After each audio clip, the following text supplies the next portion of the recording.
ବନ୍ଦେ ମାତରମ୍। ଆଜିର ଛୋଟ ଗଳ୍ପଟି ହେଉଛି ସୁଭାଷଙ୍କର ଶକ୍ତି ପୂଜା। ନେତାଜୀ ସୁଭାଷ ଚନ୍ଦ୍ର ବୋଷ ଆମ ଦେଶର ଜଣେ ବୀର ନେତା ଥିଲେ। ଆମ ଦେଶକୁ ସ୍ୱାଧୀନ କରିବା ପାଇଁ ସେ ନିଜ ଜୀବନକୁ ଉତ୍ସର୍ଗ କରିଦେଇଥିଲେ।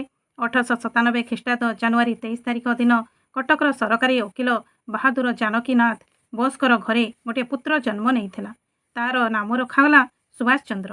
ରାୟ ବାହାଦୁର ସାହେବଙ୍କ ପତ୍ନୀଙ୍କର ନାମ ଥିଲା ଶ୍ରୀମତୀ ପ୍ରଭାବତୀ।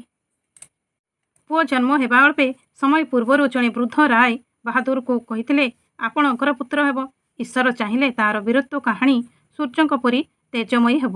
ପିଲାଟି ଯେମିତି ବଡ଼ ହେବାକୁ ଲାଗିଲା, ସେମିତି ବୃଦ୍ଧଙ୍କର ଆଶୀର୍ବାଦ ଅନୁସାରେ ଗୁଣମାନ ପ୍ରକାଶିତ ହେବାକୁ ଲାଗିଲା। ଶରତ ଋତୁର ଆଶ୍ୱିନ ମାସରେ ମହାଶକ୍ତି ଦୁର୍ଗାଙ୍କ ପୂଜା ହୁଏ। ସେତେବେଳେ ସୁଭାଷକୁ 7 ବର୍ଷ ହୋଇଥାଏ। ସେହିଦିନ ରାୟ ବାହାଦୁର ଜାନକୀନାଥଙ୍କର ପରିବାରରେ ଶକ୍ତି ପୂଜା ପାଇଁ ଆୟୋଜନ ଚାଲିଥାଏ।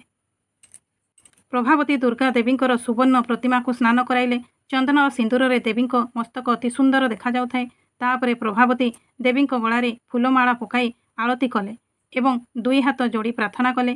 ସୁଭାଷ ବହୁତ ତନ୍ମୟ ଭାବରେ ମାଙ୍କର ସବୁ କାମ ଦେଖୁଥାଏ।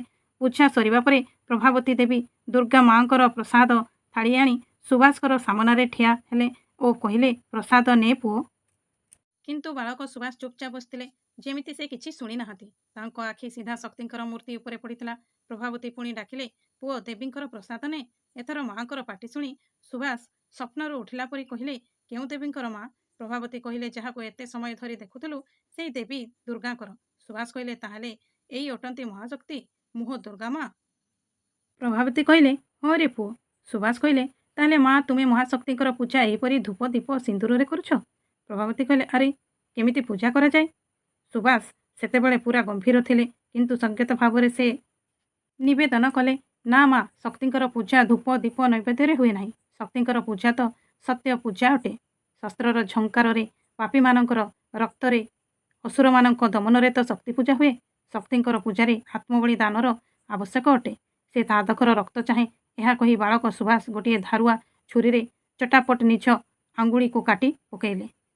ମା ପ୍ରଭାବତୀ ପାଟି କରି ଉଠିଲେ, କିନ୍ତୁ ବାଳକ ସୁଭାଷ ପ୍ରସନ୍ନ ମନରେ ଏବଂ ଧୀର ଭାବରେ ଆଗକୁ ଯାଇ ନିଜ ରକ୍ତରେ ଦୁର୍ଗାଙ୍କୁ ଟୀକା ଦେଇ ପ୍ରଣାମ କଲେ। ସେହି ଦିନରୁ ବାଳକ ସୁଭାଷ ଭବିଷ୍ୟତରେ ଆଜାଦ ହିନ୍ଦ ଫୌଜର ନାୟକ ହେଲେ ଏବଂ ନିଜ ମାତୃଭୂମି ପାଇଁ ପ୍ରାଣ ଉତ୍ସର୍ଗ କରିଦେଲେ। ଶକ୍ତିର ମହାନ ପୂଜାରୀ ହେଲେ ନେତାଜୀ ସୁଭାଷ ଚନ୍ଦ୍ର ବୋଷ। ଇତିହାସରେ ତାଙ୍କର ନାଁ ଅମର ରହିଲା। ତେଣୁ ତୁମେମାନେ ଆଜିଠୁ ପ୍ରତିଜ୍ଞା କର, ତୁମେ ଦେଶ ପାଇଁ ନିଜର ପ୍ରାଣକୁ ବଳି ଦେବ।